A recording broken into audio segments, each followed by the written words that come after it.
Hiya! Welcome to Halloween Keycaps Part 2. In Part 1, we made 3 keycap models out of polymer clay, and if you want to see how I made them, check out the video up here or the link in the description box below. This video will be broken down into 3 parts. Number 1, making a silicone mold. Number 2, resin casting, and number 3, cleanup and details. But before we start, a quick health and safety warning. You should always wear gloves and have proper ventilation when working with these kinds of uncured chemicals. Do your research first and be safe. So, let's begin. Here are the hardened polymer clay models from my last video, and I just kept them in this little box to keep it dust free. Our first step before we even begin mixing the silicone is to make a leak-proof container. Let's use this recycled cup I cleaned to make the walls of said container. Not sponsored, in case you couldn't tell. Anyways, let's cut and shape it down to our desired size. This brand of silicone recommends having at least half a centimeter all around, so make sure there's adequate spacing around the borders and between our models. Looks good to me. So now that we know it'll fit, let's start making the base. All I'm using is some plasticine and rolling it flat. It needs to be thick enough so I can push down the cup a bit to secure it, but not cookie cutter it all the way to the other side. It should also be bigger than the cup's perimeter by a centimeter all around, and you'll see why later. I'm going to check if the sizing is okay, and if it is, create a very light indent. Using the indent as a guide, let's place all our little friends accordingly. And now we can push down. With equal pressure all around, push enough so that it'll stay in place, but remember not to push all the way through to the other side. If you can see the outline of your cup when you flip it over, you've gone too far. Either start the step again or patch it up somehow to make sure the silicone will not leak.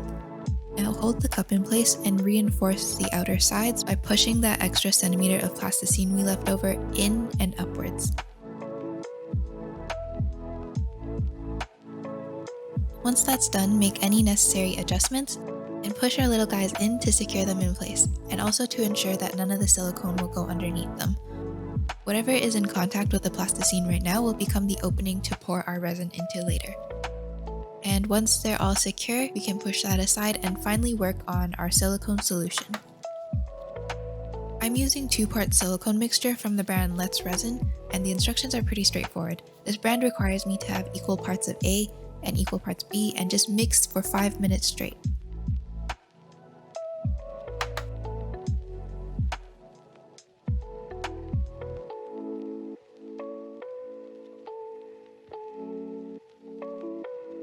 One tip I've learned when working with silicone is to pour a thin stream in one spot and let it fill all the gaps, grooves, and crevices by itself.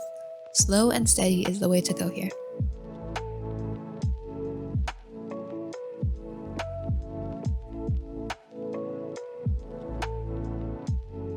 I'm going to put this somewhere safe to cure. And many hours later, bam, cured. Let's take them all out so we can begin our next step.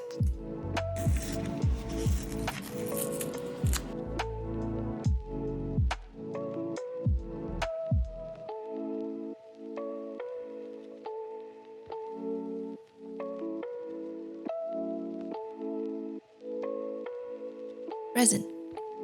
Quick reminder, when working with uncured resin, use proper safety equipment and avoid contact with skin. You should always wear gloves and use a respirator or work in a well-ventilated area to avoid health complications in the future. Instead of using gel polishes like I normally would, I invested in some UV resin since I already had the curing lamp. This is what the box looks like, and I've already used it a couple times. It works well, does what I needed to do, but I was really surprised to learn that only 10 to 15 minutes of direct sun exposure is all it takes to cure. Even when I was working indoors on a sunny day, it started forming a skin before I used the lamp, which I haven't experienced with gel polishes yet. So it is slightly more challenging in the sense that you have to work faster and you can't expose it to too much light when working. Anyways, as usual, we'll work on the smaller details first by choosing the areas that protrude on our models and that we want to be a different color. After that, we'll use a 2-part epoxy resin to fill in the rest. So I squeezed out a tiny dot of UV resin and the colors I need to mix it brown for the stem.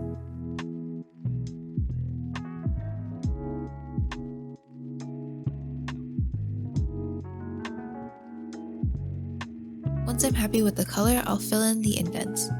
It's really hard to see from the video, so I'll just show you on the side here the areas I'm talking about.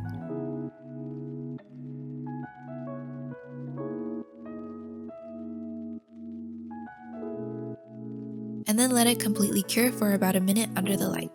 That's all I'll be doing for the UV resin part, but if you want to make their tail or ears or anything else a different color, now's the time to do that. Moving on, let's mix equal parts of our resin and hardener. I have separate syringes for each bottle just to make measuring a little easier for me. Typically, my keycaps take up a volume of about 3 millimeters each, but I had some other stuff on the side I wanted to use resin for, so I got more than I needed, but ended up using all of my mixture because these caps were chunky boys.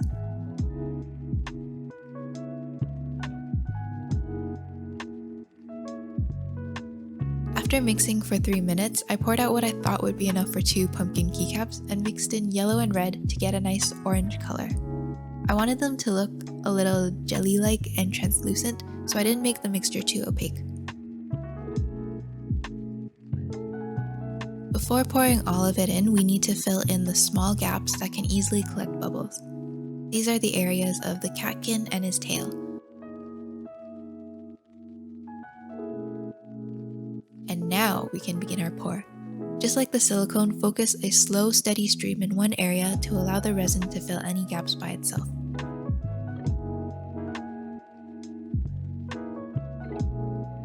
Leave a little less than half a centimeter at the top to allow room for the cross section. Speaking of which, we also need to fill that in carefully and make sure there are no bubbles.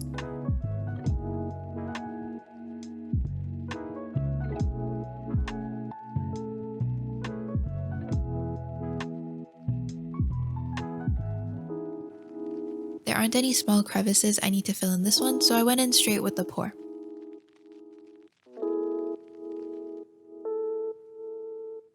And then carefully filled in the cross section the same way as I did with the other one. With the rest of my resin, I'm mixing a jelly black,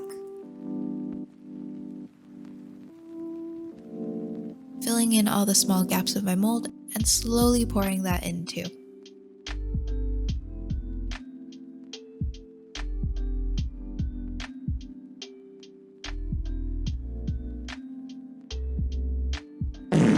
Here's where I do a goof.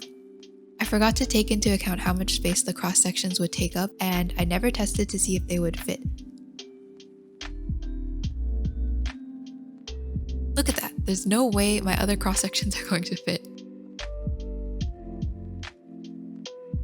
But I tried it anyway, and I had to cut out a section to make room. I also ended up pushing the black a little too much, which made it spill into the surrounding areas. I tried to clean it up a bit, but it was already too late at this point.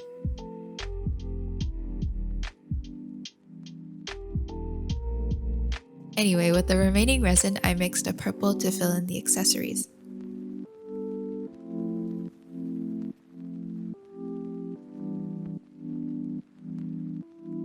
And that's that. All I can do is wait 24 hours for everything to cure and hope they turned out okay. Fingers crossed. Part 3. Cleanup and detail work. So here it is a couple days later and we can finally see how it turned out. This one is the cat keycap and you can see right away that some of the orange blended into the body. He's also not as translucent as I hoped, but other than that he came out perfectly. Next we're taking out the pumpkin keycap. And you can also see a bit of that bleeding on the side here. At least it's all on the bottom, so it won't matter as much when I put it on my keyboard.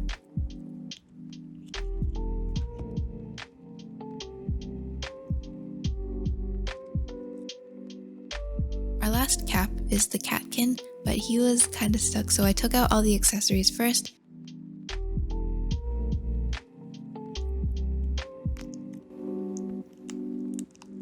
And now let's try again.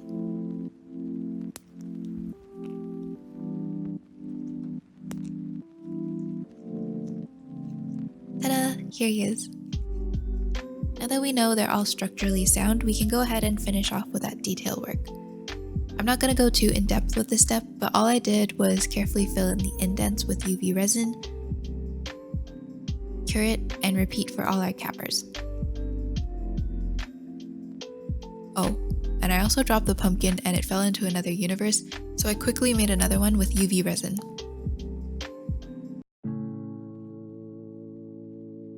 And now, they're done. Let's test it on my keyboard.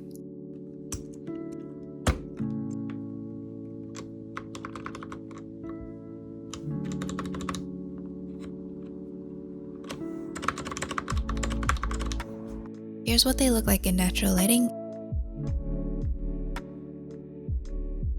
and here is what they look like in the dark.